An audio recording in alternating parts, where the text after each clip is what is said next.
Assalamualaikum warahmatullahi wabarakatuh. Di sini kami dari kelompok 5 yang beranggotakan Ferry Irawan, nomor induk mahasiswa 1080048, Imelda Afriana, nomor induk mahasiswa 1080052, dan Ina Indriana, nomor induk mahasiswa 1080053 akan mempresentasikan makalah kami yang berjudulkan Fungsi HTUN berkaitan dengan struktur organisasi pemerintah. Masuk pada pembahasan yang pertama, yaitu struktur organisasi pemerintahan pusat. Di dalam negara Kesatuan Republik Indonesia ada pembagian kekuasaan. Nah, pembagian kekuasaan ini terdiri dari dua bentuk, yaitu membagi kekuasaan yang ada pada tugas lembaga negara dan pembagian kekuasaan antara pemerintah daerah dan pemerintahan pusat. Langsung saja yang pertama, yaitu Presiden dan Wakil Presiden. Jabatan Presiden Republik Indonesia yaitu Kepala Negara dan juga Kepala Pemerintahan Negara Indonesia. Sebagai Kepala Negara, Presiden adalah simbol resmi negara Indonesia. Presiden dibantu oleh Wakil Presiden dan para menteri dalam kabinet memegang kekuasaan eksekutif untuk melaksanakan tugas pemerintahan sehari-hari. Yang kedua yaitu Majelis Permusyawaratan Rakyat atau MPR. Majelis Permusyawaratan Rakyat atau MPR sebelum amandemen Undang-Undang 1945 adalah pemegang kekuasaan tertinggi dan pelaksana kedaulatan rakyat. Nah, setelah amandemen Undang-Undang 1945, MPR tidak lagi sebagai lembaga tertinggi negara dan serta dengan lembaga-lembaga tertinggi lainnya. Kemudian lembaga yang ketiga yaitu Dewan Perwakilan Rakyat atau DPR. DPR itu sendiri adalah salah satu lembaga tinggi negara Indonesia dalam sistem ketatanegaraan Indonesia yang merupakan lembaga perwakilan rakyat. Nah, DPR ini terdiri atas anggota partai politik peserta pemilihan umum yang dipilih melalui pemilihan umum. Tugas DPR yang diatur dalam Undang-Undang Dasar 1945 Nomor 17 Tahun 2004. Yang pertama, menyusun, membahas, menetapkan, dan menyebarluaskan program legislasi nasional. Yang kedua, menyusun, membahas, dan menyebarluaskan rancangan undang-undang.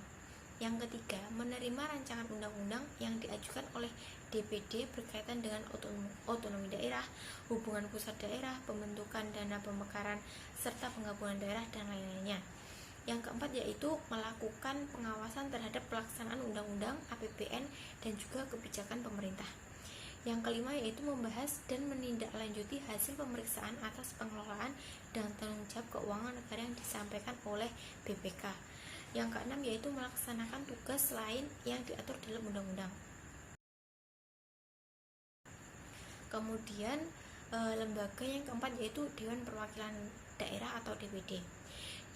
Sesuai dengan konstitusi, fungsi Dewan Perwakilan Daerah atau DPD terdiri dari fungsi legislasi, yaitu pengajuan usul, ikut dalam pembahasan, dan memberikan pertimbangan yang berkaitan dengan bidang legislasi tertentu, dan fungsi pengawasan atas pelaksanaan undang-undang pada bidang terkait. Pembahasan selanjutnya yaitu lembaga Mahkamah Agung atau MA. Pembentukan Mahkamah Agung berdasarkan ketentuan pasal 24 Undang-Undang Dasar 1945.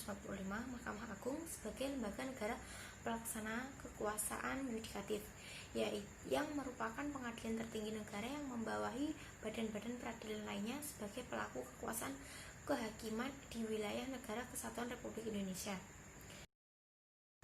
Kemudian lembaga yang selanjutnya yaitu yang keenam, Mahkamah Konstitusi atau MK. Mahkamah Konstitusi merupakan salah satu lembaga negara yang melakukan kekuasaan kehakiman yang merdeka untuk menyelenggarakan pengadilan guna menegakkan hukum dan keadilan. Kemudian lembaga yang ketujuh yaitu Komisi Yudisial atau KY. Komisi Yudisial atau KY itu sendiri adalah lembaga yang dibentuk berdasarkan Undang-Undang Dasar 1945. Komisi Yudisial merupakan lembaga negara yang bersifat mandiri dan dalam pelaksanaan wewenangnya bebas dari campur tangan kekuasaan lainnya. Lembaga berikutnya yaitu BPK atau Badan Pemeriksa Keuangan adalah lembaga tinggi negara dalam sistem ketatanegaraan Indonesia yang memiliki wewenang memeriksa pengelolaan dan tanggung jawab keuangan negara. Anggota BPK dipilih oleh DPR dengan tetap mempertimbangkan DPD dan kemudian diresmikan oleh Presiden. Baik teman-teman, selanjutnya kita akan membahas mengenai struktur organisasi lembaga pemerintah daerah. Nah, teman-teman, seperti yang kita ketahui bahwasannya pemerintah daerah berdasarkan Undang-Undang Nomor 32 Tahun 2004 yang dituangkan dalam pasal 1 angka 3, pemerintah daerah itu sendiri dibagi menjadi 3 spesifikasi. Yang mana jikalau itu dalam ruang lingkup provinsi, maka pemegang kebijakan tertinggi dinamakan gubernur. Jikalau itu dalam ruang lingkup kota itu dinamakan wali kota, dan jikalau itu ruang lingkup kabupaten maka pemegang kebijakan tertinggi di sini dinamakan bupati. Bahas mengenai sekretaris daerah. Teman-teman, sekretaris daerah merupakan staf yang membantu kepala daerah, yang mana tugas dari sekretaris daerah ini dituangkan dalam peraturan pemerintah nomor 41 tahun 2007. Pasal 10 ayat 2, yang mana tugasnya yakni membantu bupati ataupun wali kota dalam menyusun kebijakan dalam suatu daerah tersebut. Nah, selanjutnya kita membahas mengenai sekretaris DPRD. Nah, dalam peraturan pemerintah nomor 41 tahun 2007, pasal 11, sekretaris DPRD mempunyai tugas menyelenggarakan administrasi kesekretariatan, keuangan, dan mendukung pelaksanaan tugas dan fungsi DPR. Selanjutnya kita membahas mengenai dinas daerah. Nah, dinas daerah ini teman-teman merupakan salah satu lembaga yang ada karena unsur pelaksanaan otonomi suatu daerah. Nah, selanjutnya kita membahas mengenai DPRD. Nah, seperti yang kita ketahui, DPRD merupakan lembaga perwakilan rakyat daerah sebagai unsur penyelenggara pemerintah daerah. Jadi DPRD ada karena ada rakyat, dan rakyat ada itu memerlukan DPRD. Karena apa? DPRD adalah salah satu lembaga yang menampung aspirasi, yang menampung refleksi dari kehendak rakyat. Fungsi HTUN berkaitan dengan organisasi, yaitu fungsi pengawasan. Dalam sebuah organisasi, pengawasan memiliki peran yang sangat penting, yaitu untuk memastikan bahwa segala sesuatu berjalan sesuai dengan tujuan organisasi. Pengertian pengawasan adalah setiap usaha dan tindakan dalam rangka untuk mengetahui sejauh mana pelaksanaan tugas yang dilaksanakan menurut ketentuan dan sasaran yang hendak dicapai.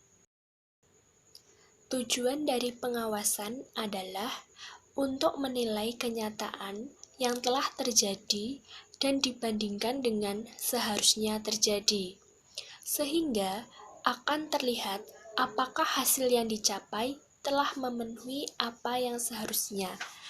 Bila terjadi penyimpangan, maka akan mudah terkontrol dan cepat untuk diperbaiki. Pengawasan dilakukan berdasarkan beberapa alasan, di antaranya yaitu koordinasi, artinya mencegah atau mencari penyelesaian konflik perselisihan kepentingan. Yang kedua, pengawasan kebijaksanaan, artinya disesuaikannya kebijakan dari aparat pemerintah yang lebih rendah terhadap yang lebih tinggi.